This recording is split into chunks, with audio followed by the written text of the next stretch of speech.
अभी जब मैं गाड़ी में आ रहा था तो गाड़ी में मुझे बताया कि अंडमान निकोबार में मोहन भागवत ने एक बयान दिया। मेरा भाषण का प्लान दूसरा था, मगर जब मैंने उनका बयान सुना तो मैंने अपना पूरा प्लान बदल दिया, भाषण का प्लान। गांधी जी कहते थे कि सत्य सबसे जरूरी चीज है। हमारे धर्म में सत्य को सबसे जरूरी माना जाता है। आपने सुना होगा सत्यम शिवम सुंदरम, सुना है? हमारे धर्म में कहा जाता है सत्यम शिवम सुंदरम। आपने सत्यमेव जयते भी सुना होगा, सुना है? अरे भाई, कांग्रेस के कार्यकर्ता हो, सुना है? अब मोहन भागवत का बयान सुनिए।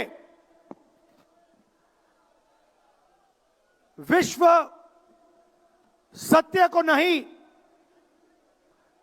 शक्ति को देखता है। जिसके पास शक्ति है उसे माना जाता है। यह मोहन भागवत की सोच है, यह विचारधारा आरएसएस की है। हमारी विचारधारा, हिंदुस्तान की विचारधारा, हिंदू धर्म की विचारधारा, दुनिया के हर धर्म की विचारधारा कहती है कि सत्य सबसे जरूरी है। और भगवत कहता है सत्य का कोई मतलब नहीं है, सत्ता जरूरी है। इस बात की लड़ाई हो रही है हिंदुस्तान में। भाई और बहनों, सत्य और असत्य के बीच में लड़ाई हो रही है। और मैं आपको इस स्टेज से गारंटी देके कहता हूं, आप देखना, हम सत्य को लेकर,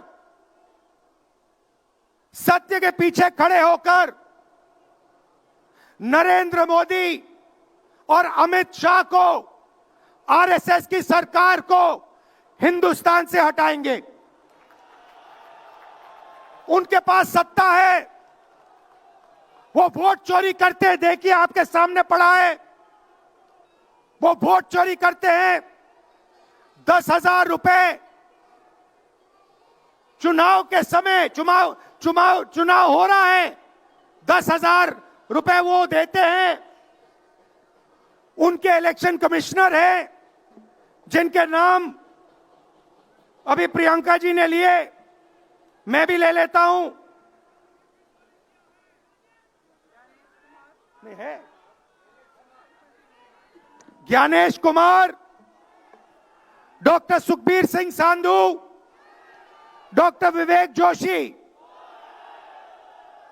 याद रखिए, ज्ञानेश कुमार, सुखबीर सिंह सांधू, विवेक जोशी। ये जो सत्य और असत्य की लड़ाई हो रही है, इलेक्शन कमीशन बीजेपी के सरकार के साथ मिलकर काम कर रहा है। और इनको जितनी भी इम्यूनिटी देनी है दे दो। नरेंद्र मोदी जी ने इलेक्शन कमिश्नर्स के लिए कानून बदला, नया कानून लाए, कहा कि इलेक्शन कमिश्नर कुछ भी करे, उन पर एक्शन नहीं लिया जा सकता है, उन पर कार्रवाई नहीं ली जा सकती है।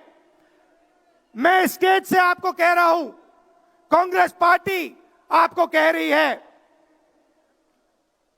आप मत भूलिए, आप हिंदुस्तान के इलेक्शन कमिश्नर हो, आप नरेंद्र मोदी के इलेक्शन कमिश्नर नहीं हो। और हम आपको साफ कह रहे हैं, यह जो कानून बना है, आपकी रक्षा करने के लिए कानून बना है। इस कानून को हम बदलेंगे, रेट्रोएक्टिवली बदलेंगे और आपके खिलाफ एक्शन लेंगे, क्योंकि हम सच्चाई की लड़ाई लड़ रहे हैं और आप असत्य के साथ खड़े हो। भाइयों और बहनों, हरियाणा से यहां लोग आए हैं, हाथ दिखाइए। ये देखिए, हरियाणा से आए हैं। इनके हाथों से चुनाव चोरी किया गया है। ब्राजील की महिला 22 बार हरियाणा की वोटिंग लिस्ट में दिखाई देती है। एक पोलिंग बूथ में एक महिला 200 बार आती है। बीजेपी के नेता यूपी से आकर हरियाणा में वोट करते हैं। उधर भी उनका वोट है, इधर भी उनका वोट है। लाखों डुप्लीकेट वोटर हैं। मैंने प्रेस कॉन्फ्रेंस किया और ये जो 3 शख्स हैं, ज्ञानेश कुमार, सुखबीर सिंह सांधू, विवेक जोशी, इन्होंने कोई जवाब नहीं दिया। हमने एलिगेशन किया, हमने उनसे सवाल पूछा, आप हमें समझाइए ब्राजील की महिला कैसे वोटर लिस्ट पे, एक महिला 200 बार क्यों आती है, एक घर में 500, 600, 700 वोटर क्यों मिलते हैं, उत्तर प्रदेश से बीजेपी के नेता हरियाणा में वोट क्यों डालते हैं, कोई जवाब नहीं मिला। और पार्लियामेंट हाउस में कुछ ही दिन पहले कांपते हुए, ऐसे हाथ कांप रहे थे, अमित शाह जी उनकी सफाई देते हैं। आपने देखा होगा, देखा, मैंने उनको सीधा चैलेंज किया कि आइए पार्लियामेंट में, आपने मेरी प्रेस कॉन्फ्रेंस की बात की, आइए डिबेट करते हैं, देश को दिखाते हैं सच कौन बोल रहा है। ये आप भूलिए मत, ये देश सच का देश है, सत्य का देश है। आपके पास सत्ता आज है, आप पावर में हैं, इसका कोई मतलब नहीं है। देश की जनता सत्य को समझती है, सत्य के लिए लड़ती है। ये देश सत्य के लिए जान दिया है। आपने देखा अमित शाह को, हाथ देखा अमित शाह का, हाथ देखा कांपते हुए ऐसे देखा। क्यों हाथ क्यों कांप रहा था, मैं बताता हूं। क्योंकि ये बहादुर जब ही हैं जब इनके हाथ में सत्ता है। जैसे ही इनके साथ से सत्ता निकलेगी, आप देखना इनकी बहादुरी कहां जाएगी।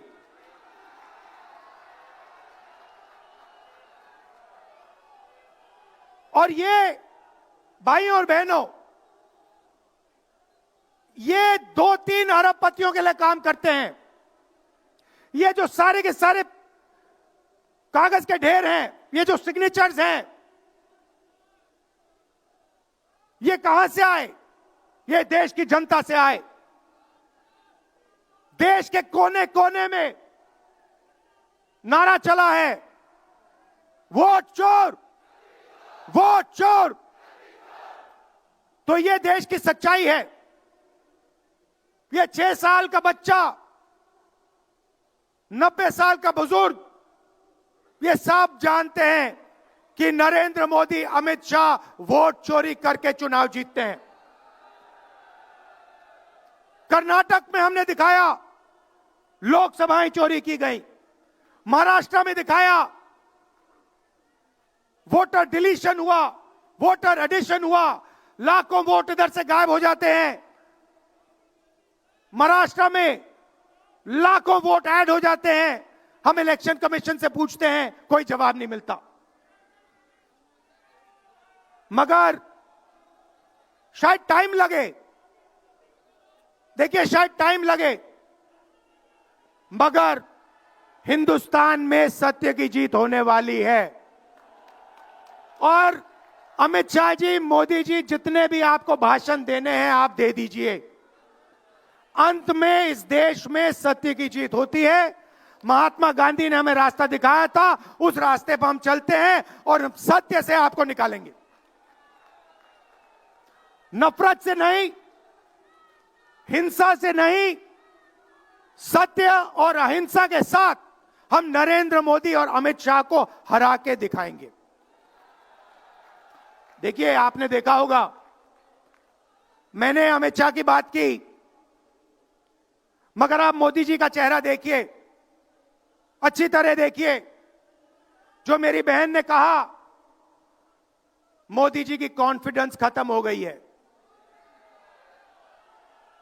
आपने देखा? वो भी जानते हैं कि हमारी वोट चोरी पकड़ी गई है और अब बस थोड़ा सा समय बचा है, थोड़ा सा समय बचा है, पूरे देश को हमारी सच्चाई पता लग जाएगी। भाइयों और बहनों, ये वोट चोरी सिर्फ वोट की चोरी नहीं है। सबसे पहले ये इस संविधान पर, अंबेडकर जी के संविधान पर आक्रमण है। इस संविधान में लिखा है एक व्यक्ति को एक वोट मिलना चाहिए। तो सबसे पहले वोट चोरी अंबेडकर जी के संविधान पर आक्रमण है और वोट चोरी करके ये सरकार चलाते हैं। छोटे व्यापारियों को इन्होंने खत्म किया, गलत जीएसटी लागू की, नोटबंदी की, बेरोजगारी, ये पोल्यूशन देखिए, ये सारा का सारा इसीलिए हो रहा है क्योंकि ये वोट चोरी कर रहे हैं। क्योंकि अगर ये वोट चोरी नहीं करते तो आप इनको 5 मिनट में सरकार से निकाल देते। ये सच्चाई है। भाइयों और बहनों, मैं कांग्रेस पार्टी के कार्यकर्ताओं को दिल से धन्यवाद करना चाहता हूं। इस देश में दो विचारधाराओं की लड़ाई है। एक आरएसएस की विचारधारा, जो मोहन भगवत जी ने कहा, जो सत्य के खिलाफ है और सत्ता के लिए कुछ भी कर सकती है। और दूसरी हमारी विचारधारा, आपकी डीएनए, आपके खून की विचारधारा, सत्य की विचारधारा, अहिंसा की विचारधारा। और आप बिना डरे, धूप में, आंधी में, तूफान में, बारिश में, आप कांग्रेस पार्टी की विचारधारा के लिए लड़ते हो। जैसे आपके डीएनए में सत्य है, वैसे उनके डीएनए में असत्य और वोट चोरी है। भाई और बहनों, आप घबराओ मत, आप घबराओ मत। अंत में इस देश में सत्य की जीत होगी और सत्य से हम नरेंद्र मोदी और अमित शाह और आरएसएस की सरकार को हटाएंगे। आप सबका दिल से धन्यवाद। नमस्कार, जय हिंद।